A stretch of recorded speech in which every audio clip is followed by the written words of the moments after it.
Terminal Zero, Control, 10 tracks for 40 minutes. The second album from the South Australian band, released March 2019 independently, produced by Richie D.W. Norton. 4 promo tracks have been released so far in Chemicals, Control, and This Is What It Feels Like, and Famous, this is also the band's final release with Pete Natras on vocals, as they've literally just had a lineup change after they did Sharkfest. Oh. And Matthew Searle is now taking over on the vocal. There you go. All right, so which is kind of sad because one of my highlights I've got written down here is the unique vocals. Mm-hmm. Excellent songwriting throughout this. I thought everything built to a crescendo really nicely, and they did have these, wonderful choruses and melodies sprinkled throughout, which I did find. I think the use of the little keys and these little parts was nice to add a little bit of shimmer and a little bit of sparkle and texture to it, and overall the way they used it throughout was nice. However, from start to finish, I thought it was a little formulaic. I do understand that, yeah. As a full listen, all the songs individually are fantastic, but as a solid piece, one block, I thought it was a little bit much. I thought, as a individual tracks to come on the shuffle is probably better. So probably, I found myself wondering a little bit, towards the end, and sounds very good, but highlights Show Me Now and Emergency, 8 out of 10. Cool. I thought it was interesting because this was on their Facebook page, how they were described. Yep. So Terminal Zero moves seamlessly from sonic blast to suspended silence, which I thought, that's kind of interesting. With bone-crunchy guitars, seismic beats, driving an interplay between the perpetual bounce of electronic pop and melodic, angst-laden, geopolitical core of Peter Natras' vocals, this LA 4-piece carved out contemporary rock sound that lifts the room and moves the masses. And I thought, that kind of sums them up pretty well for what you're listening to. I've never considered honesty when describing my own music, so I thought it was a different way to go. I want to hear you do that. I want you to write that down. It is very kind of new metal. I'm thinking kind of a Linkin Park. I did get Linkin Park fans would enjoy this one, but it's not Linkin Park at the same time. It's not a carbon copy, but so if you like them, you'd probably get into this. It's a gateway band. If you're a rusted on thrash metal guy, it's probably not going to hit you where you live.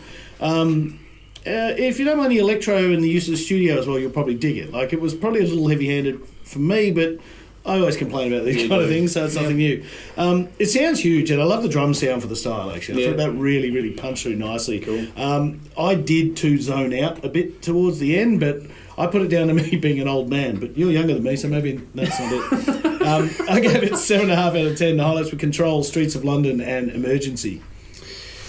This is very glossy, very modern. It's sort of heavy rock to metal, but in the modern style and tone. The fingerprints of D.W. Norton, I think, are all over this production-wise.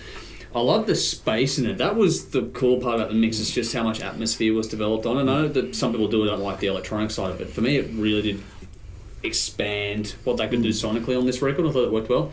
It's got a great combination of things like the over-the-top guitar being layered in, and it makes the whole thing sort of sparkles really nicely.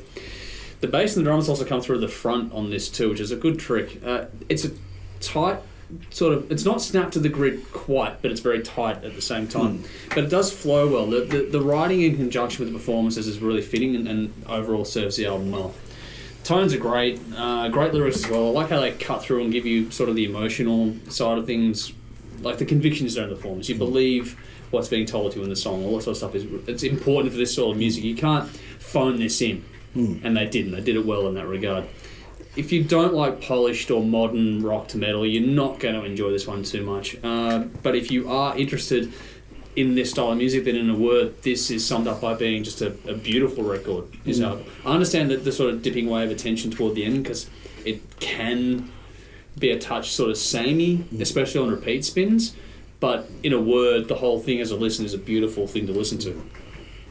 Well written, well performed, beautifully produced, excellently presented. I thought it's a good record. I really enjoyed this one. It'll be interesting to see where this band goes next, because like me, or like you guys, the vocals were a highlight for me on this. So having a change in vocalist, I wonder, because I think a lot of the songs were written with those vocals in mind, so what's going to happen next is going to be very interesting to see what happens in that regard. But for me, I think D.W. Norton has produced a better record here than he did with Super Heist, which is his own band, so go figure that one out. Might be a bit too polished for some, but for me it was pretty cool. I gave it an 8.5 out of 10. Drifting, Passenger, Happy Ever After, and Famous are my standouts. Check it out for yourselves. Let us know what you think. Hey there, just wanted to say a very quick thank you for watching the video. Make sure you leave your thoughts and all that sort of stuff in the comments below. Follow us, subscribe, and all that sort of silly stuff as well. And also wanted to give a very special shout out to BayCity Pool Service for their fantastic support of all things THRS. Check out their stuff for all of your pool needs, which is not something I'm an expert on, but there is a very familiar face in there with Brendan running that shop. So go and say hi to him while you're down there as well. So a special thanks again to BayCity Pool Service. We'll see you in the next video soon. Until then, drink up, rock on.